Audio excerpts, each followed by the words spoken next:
Hi friends, today we'll be explaining about the working of a rotor pump.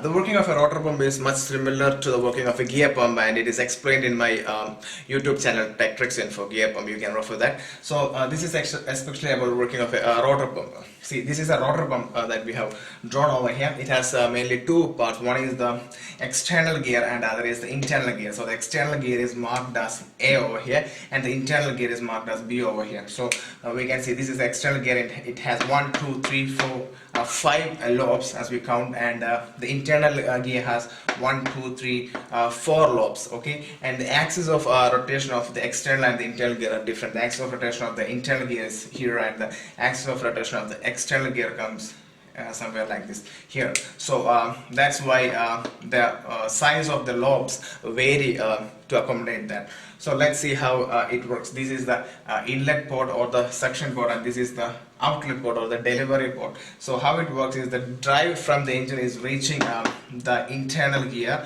or that is the driving gear, and the external gear is the driven gear. So as the internal gear rotates, the drive is transmitted through these lobes towards the external gear, which makes them rotate.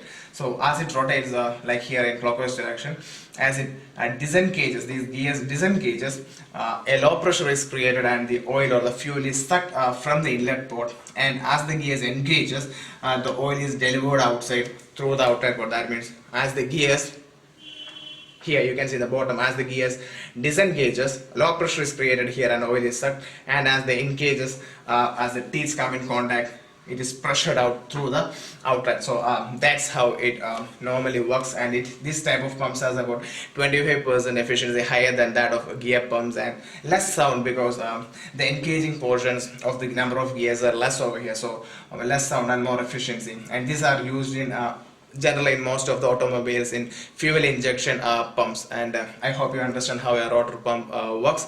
Thank you.